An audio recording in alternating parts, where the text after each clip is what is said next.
So I got a pretty random phone call today. It was from a clothing store that I had patronized several months ago, and they said they were just calling to see how I was doing during this crisis. After I said everything's okay, they said, "Well, just remember that we're here if you need anything."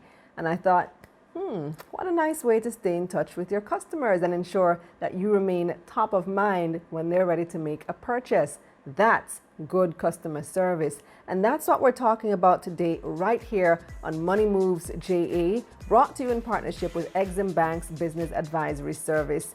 I'm Kalila Reynolds, and I've got a lady who wrote the book on customer service, literally. Keep watching to find out more.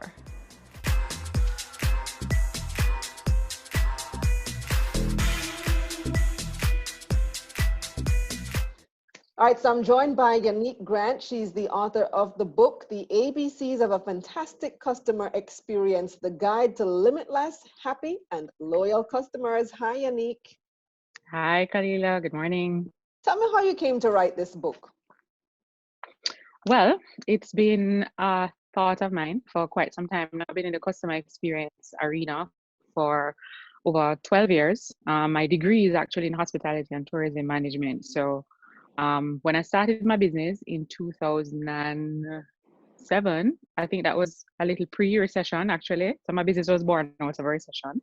Um, I really wanted to help organizations improve on the landscape of their customer experience because it was one of my pet peeves. I hated going to places, getting bad service, people just not caring about how they were treating the customers, and I'm Yeah. spending my well earned money. It was just a really, really disgusting pain point for me. So I said, well, instead of me being part of the problem, let me try and be part of the solution.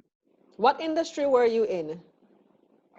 So my background, I worked with the Hilton as a catering and sales coordinator for a year after I left university.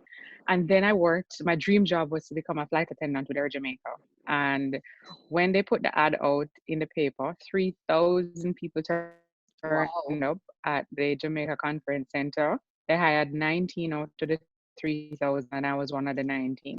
So I was able to fulfill my greatest desire, which was to become a flight attendant. And so after Air Jamaica started to experience financial difficulties, they actually employed, what was it, the last in first out method. So because we were the last set of people to be hired, from a financial standpoint, it would have made sense to get rid of us first. So we were laid off. And it was out of that experience that I started to think about what I really wanted to do. That, and I was a first time mom because after I left Air Jamaica, I got pregnant with my daughter. So I started the business when she was about 2.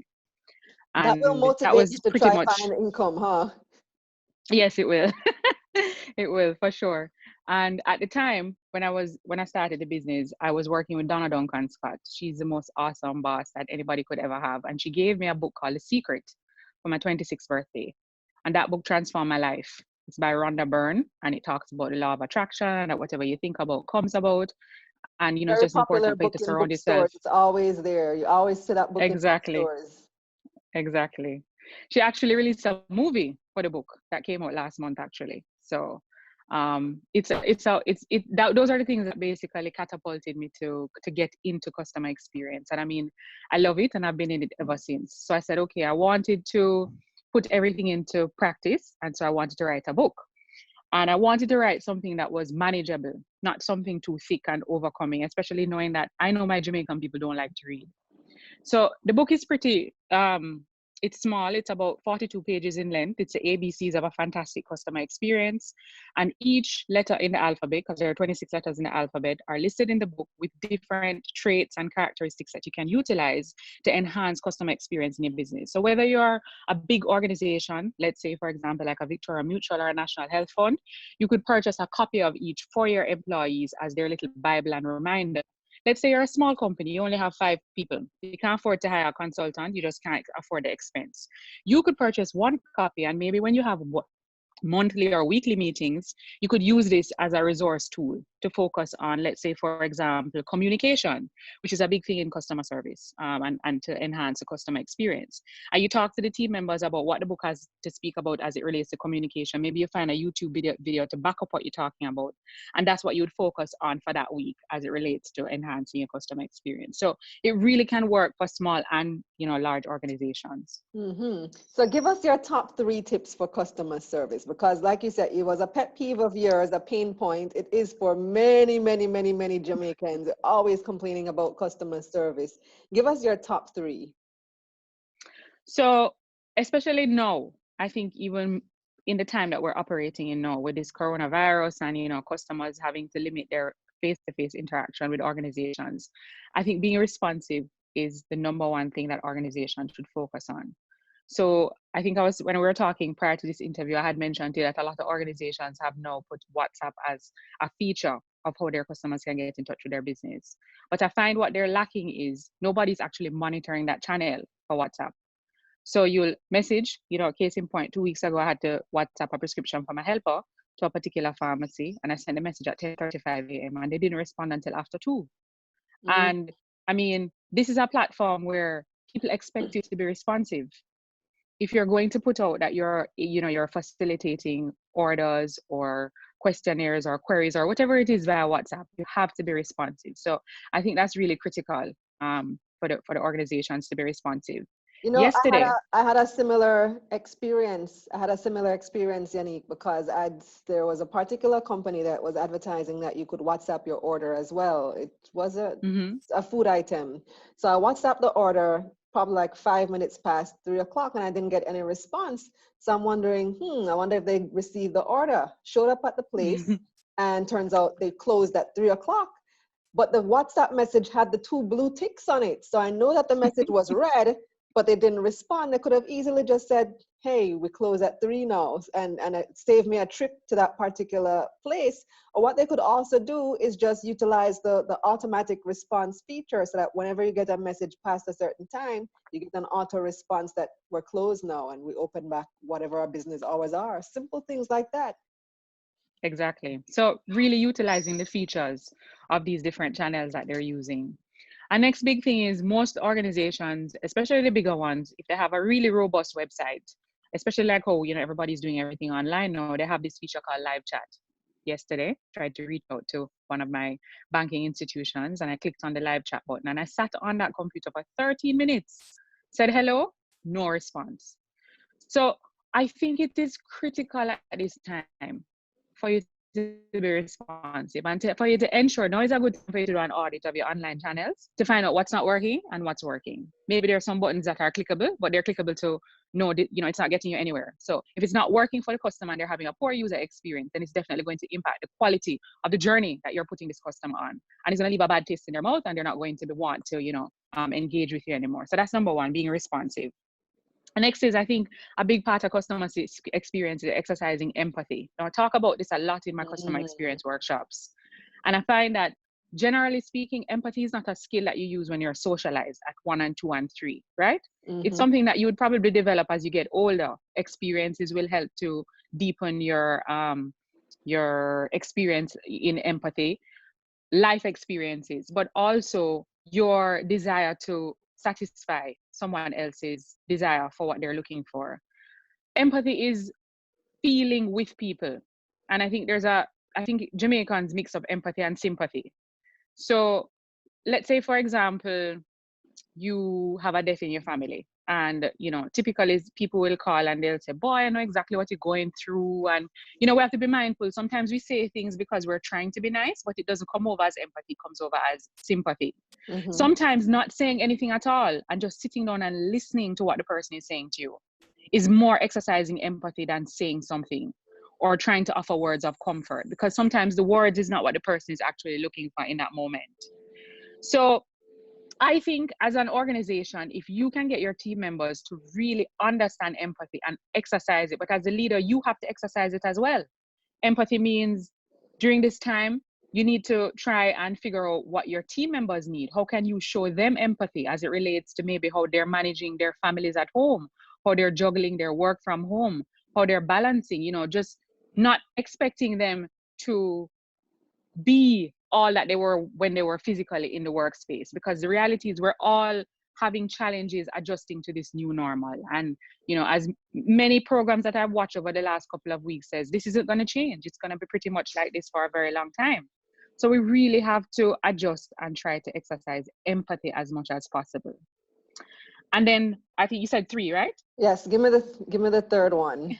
So you have being responsive, Yes. empathy, and number 3 would be Hmm. what? Number 3 is, so in customer experience, things are going to go wrong. Yes. And when things go wrong, I find a lot of organizations don't handle this properly. I think you need to have a communication response plan. Mm, No, not responding when something goes wrong. So for example, let's say I went on your page, I had a bad experience with you, and I wrote, lots of negative things about my experience, and then you delete the comment. mm-hmm. Deleting a comment, not responding to a comment is not the strategy to handle the situation.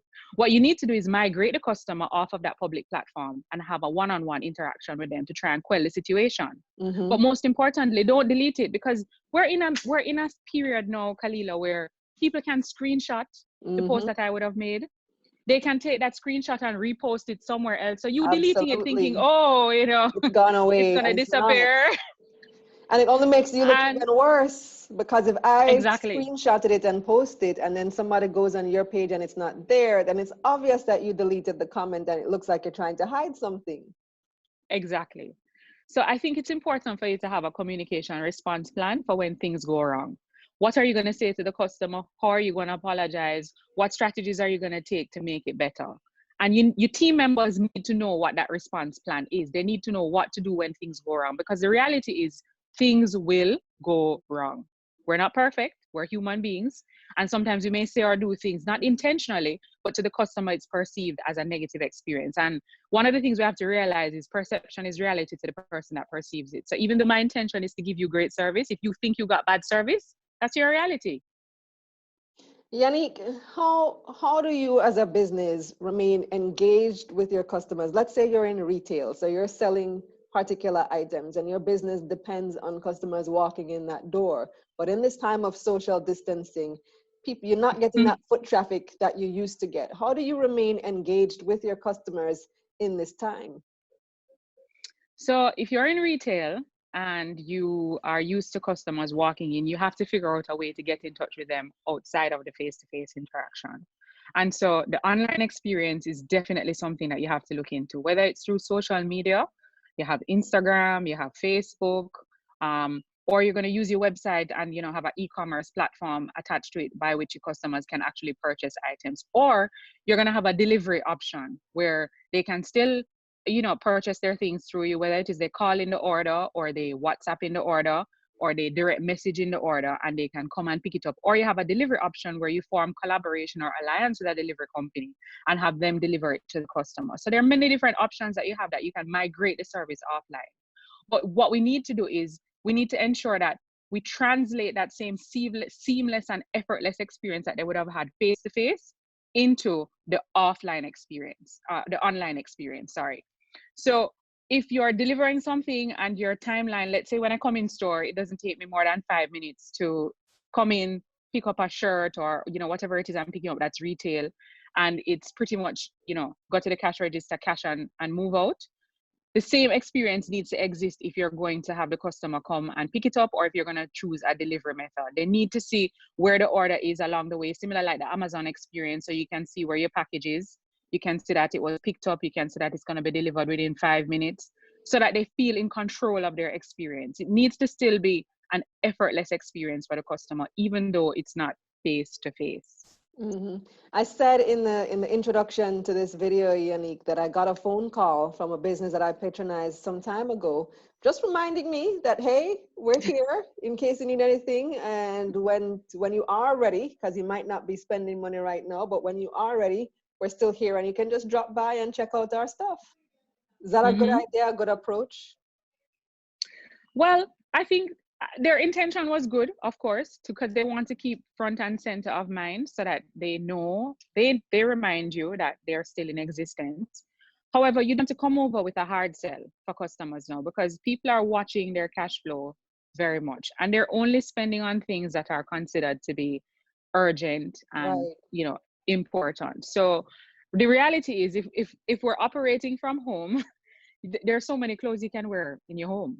You know what I mean? So you pretty much wearing the same clothes over and over. So, but let's say, for example, you're more of an essential service, like let's say maybe you are offering stationery, for example. Let's say you're selling inks for printers.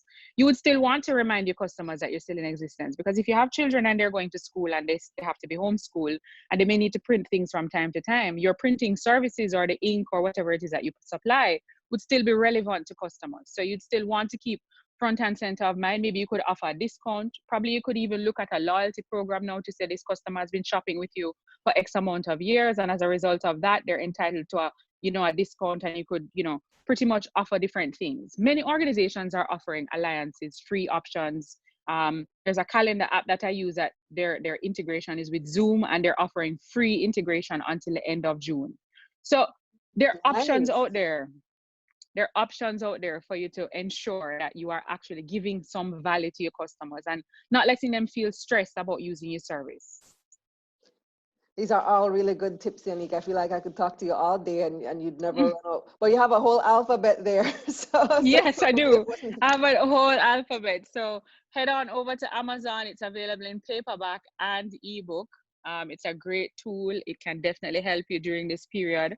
And I mean, customer experience is even more relevant now that we're all heading into a recession, because that's what's going to set you apart. Is the book in local bookstores too? It's not as yet. I'm hoping to get it in local bookstores maybe by the end of June. So I'm working on that. Okay, but for now on Amazon.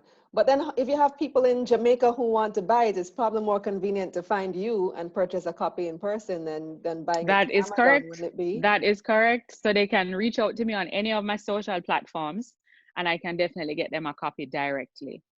Awesome stuff. Thanks for joining me, Yanique. You're welcome. Thank you, Kalila. All the best with your book. So check her out on social media and you can see the links below. That's it for this episode of Money Moves JA, brought to you in partnership with Exim Bank's Business Advisory Service. Check out their website, eximbankja.com. And if this information has helped you in any way today, please spread the news and share with a friend. Also, like this video so that YouTube shows it to more people, and subscribe to this channel. I'm Kalila Reynolds. Stay safe.